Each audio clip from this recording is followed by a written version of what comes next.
up, YouTube? Today, we're coming from the terms of Sirach. This is the list I made. Let me see, let's straighten it up.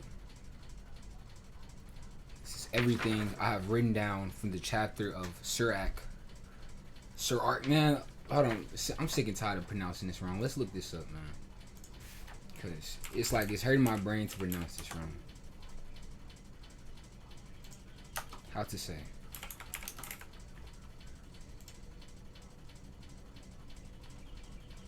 Sirach.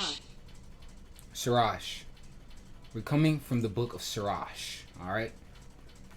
Well, it don't even make sense, but Sirach. And the first thing we have on our list is a meddlesome tongue. This was going in with the chapter of speaking life or death, and it's all in your tongue. You know, be careful what you say. Be careful what you think about. Now let's look up meddlesome tongue. So let's minimize myself and go to Google and meddlesome.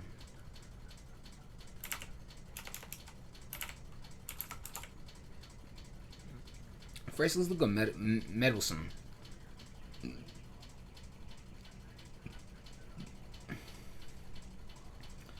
Definition. Yeah.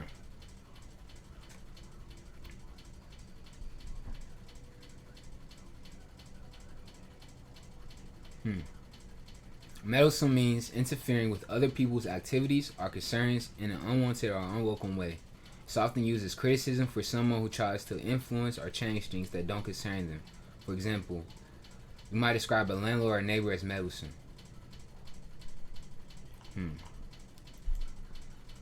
That's pretty deep.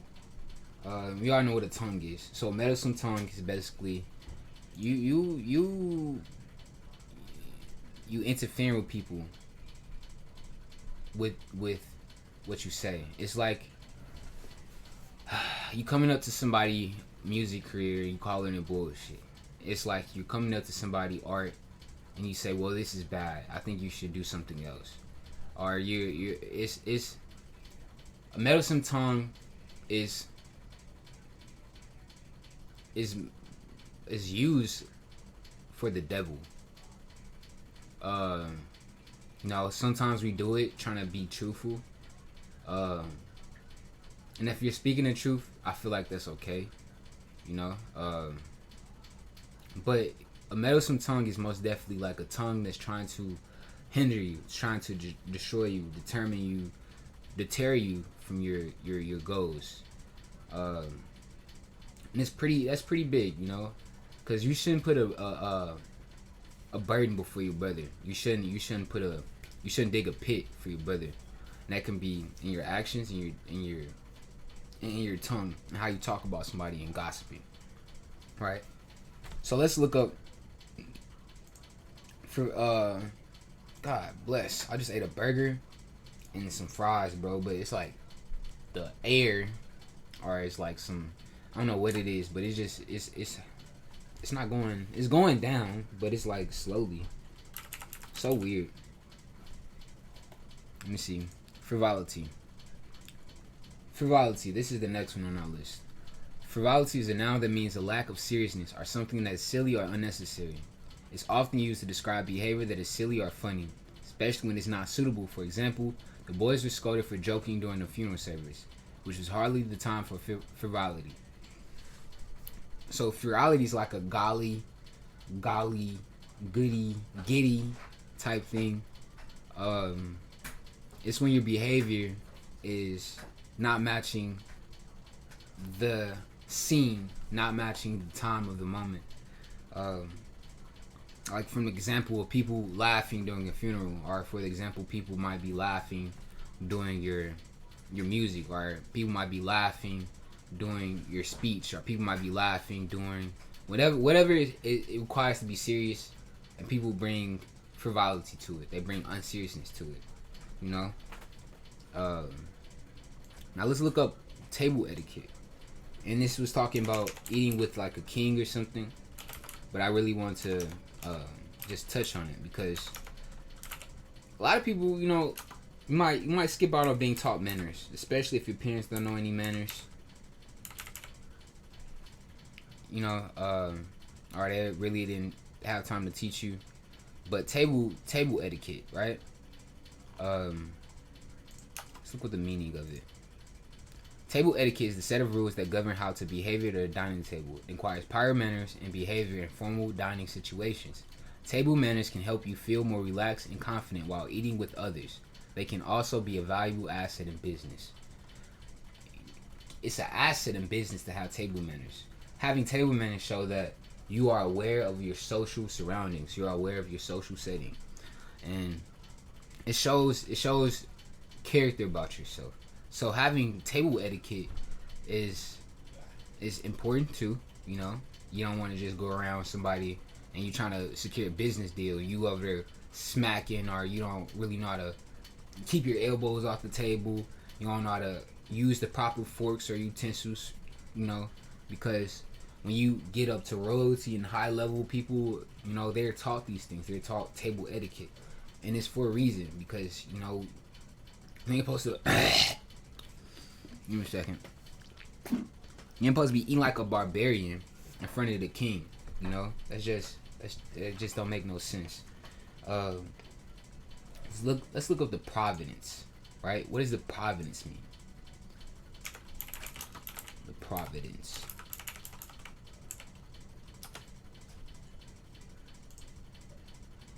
Not now. In the Bible.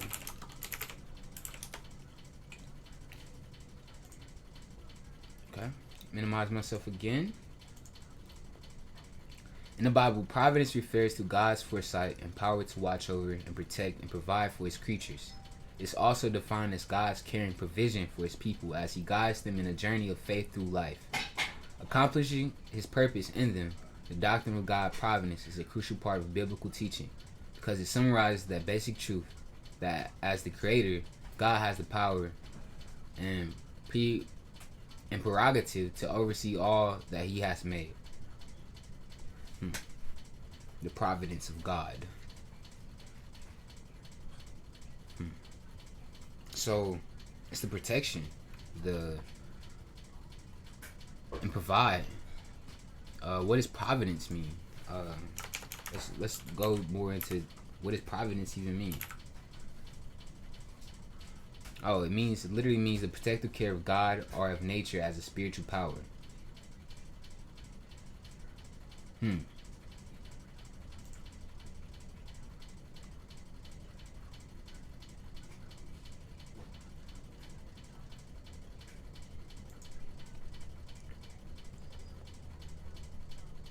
So divine guidance or care, God as the protector of all people, the state of being provident or prudence, the act of providing or preparing for future use, foresight, timely care, the care preparation exercised by someone in managing resources, the guardianship and control exercised by a deity, a manifestation of God foresight, care for his creatures, your overall circumstances or conditions in life. Providence also capitalized synonyms of providence include fate, fortune, destiny, and God's will.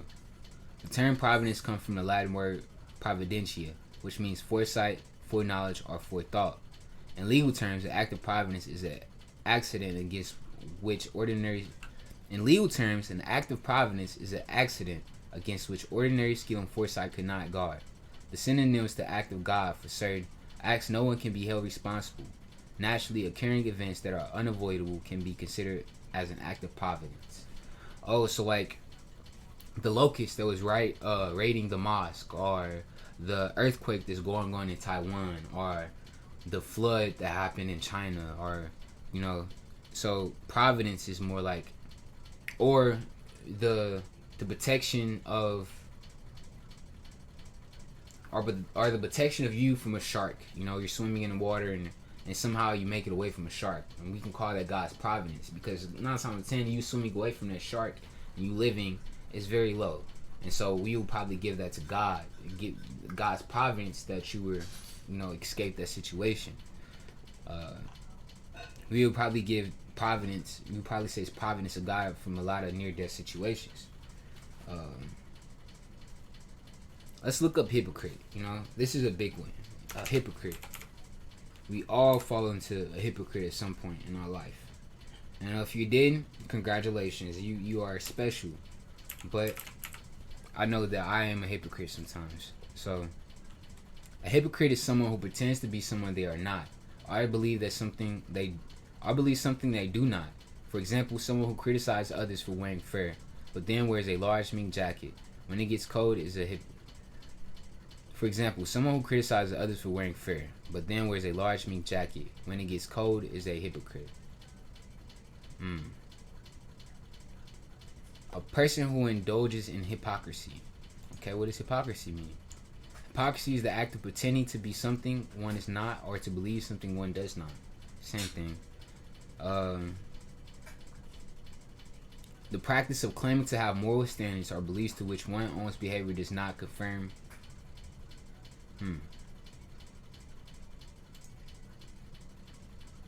A feigning to be what one is not, or to believe what one does not. Wow. So, a lot of what Jesus was talking about, a lot of people, the Pharisees, were hypocrites because they wanted to be pure, they wanted to be righteous, and looked as upon as they're godly, but yet, when it was time to do that, they, like to give to the needy or give to a beggar on the street, they just passed them up. They kept their head high, like they were the most righteous people ever. They don't need to look down to help nobody else, which is that's crazy to me. That's beyond hypocrisy. That's just going past God, because you're using God to get to this high place, and then when it's time to give back and help the other people, you just say forget it. I don't want to do that, and that's what the Pharisees were. That's where they were trying to keep the law and make everybody follow the law, and they're making it a burden to people. But at the same time, see, I'm not sure if they were following the law themselves, but I know something that Jesus told them about was like, how do you not have the heart to go past the law and still give? Because that's what God said to do. We should love each other, and you made these laws to say that we should keep them. Hold on, I'm trying to get my words out. You made the laws to help people to stay closer to God, but instead it's doing the opposite. It's becoming more of a burden to people. It's becoming more of a heartache for people to keep the laws. And so this is why Jesus came back, and he died. I read something like he died to break the law and give us the faith, give us the spirit in our heart. When he died, we got filled with the Holy Spirit. He put it upon this world for us to reach out and take note and study of, so we can get it for ourselves. Because the law was a burden to a lot of people. The law was, and it's like the same thing now. People are too focused on the law instead of God in the faith, because it doesn't matter if you keep the law. It doesn't matter if you are a good person. It doesn't matter if you're a bad person. What matters is if you have faith in God. You believe what the Son of God did. You believe these events in life that are occurring. You believe the miracles of God. You believe that God has sent His Son to die for you. You believe that God is your creator and that you are the Son of God, because that's also in the message of Jesus. But a lot of people say He's the only Son of God, but Jesus say that you are like me. And while we're already talking about, let's pull this up. When does Jesus say we are like Him?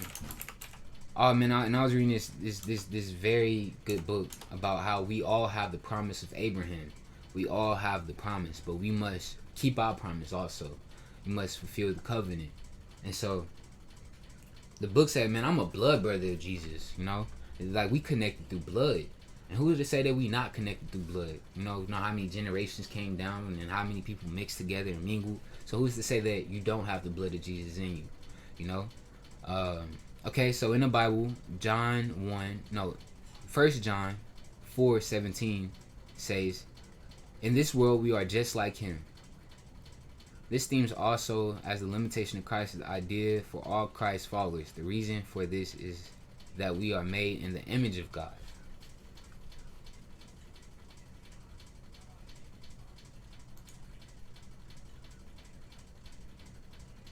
Let's go. Let's read that, because John, 1 John 3:2, King James Version.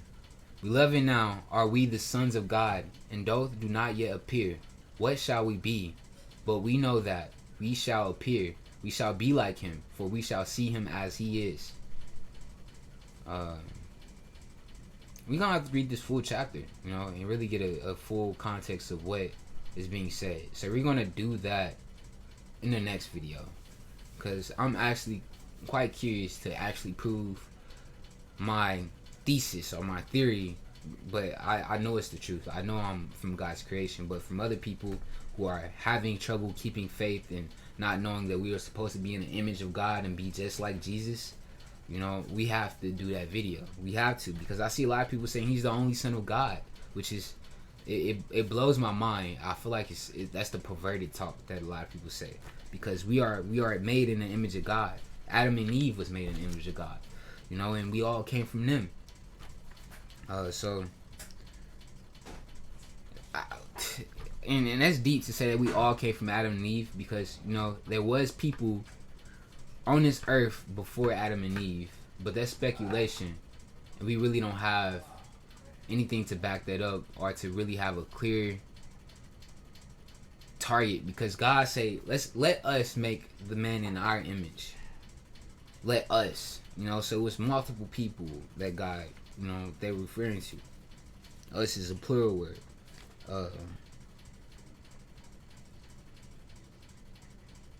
I wrote this: trust in the Lord and not in dreams. I wrote this for myself, because this is something big for me. I have very vivid dreams, and I feel my dreams like they're reality. I feel my dreams like they're another life I was living. And it's plenty of times where I come in, I'm in reality, not I get a deja vu moment. Well, deja vu is basically like you experienced it before and it's happening again. And so it's plenty of times like, I done this before. I did this before.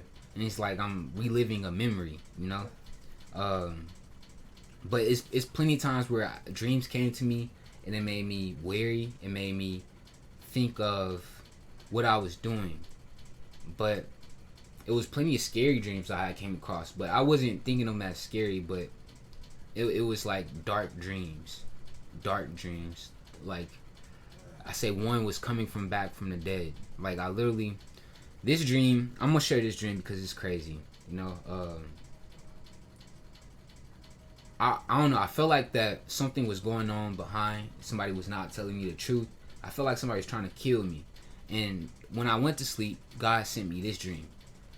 I was like, man, these people hate me. These people don't love me. So I went to sleep, and God showed me this dream. God, it's like almost like a zombie in a sense. But as I was coming out of the dirt, I was being more purified. I don't know. I don't want to edge it up, make it seem like it's all cool. But I was literally climbing, and I was shaking the dust off me. Like, these people can't kill me. They're crazy for even thinking that they can, And so this dream was very invigorating. It gave me a lot of, like, it's nothing to fear, son.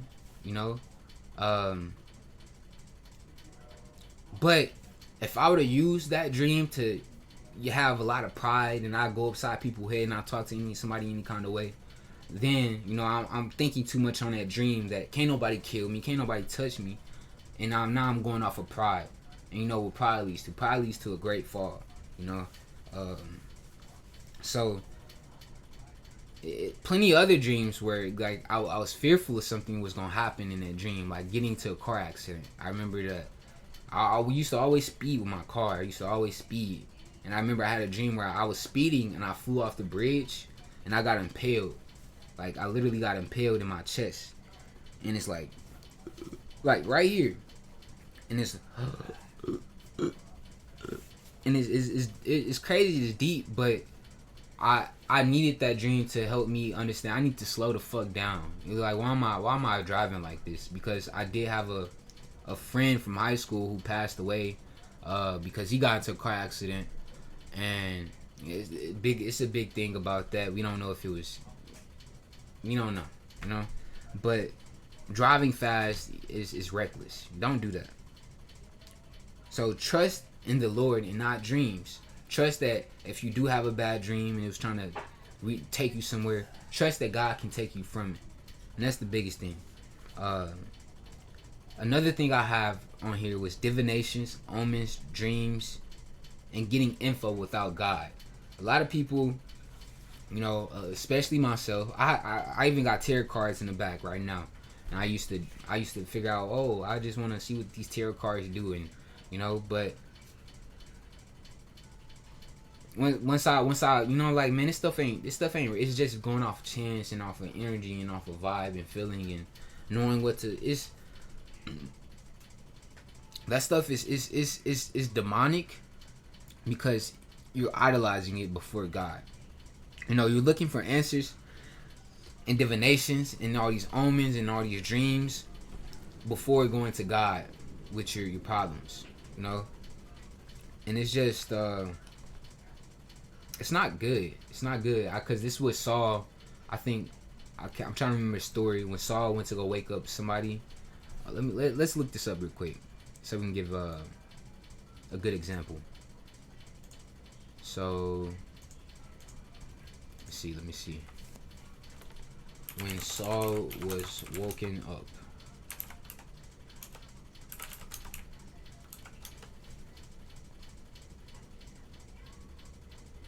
No, it's Samuel that was woken up by Saul.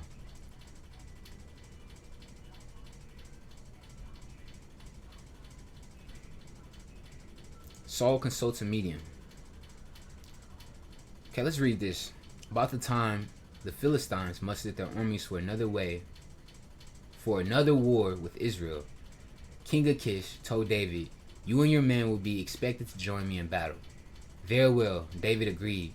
"Now you will see for yourself what we can do." The Achish told David, "I will make you my personal bodyguard for life." Meanwhile, Samuel had died, and all Israel had mourned for him.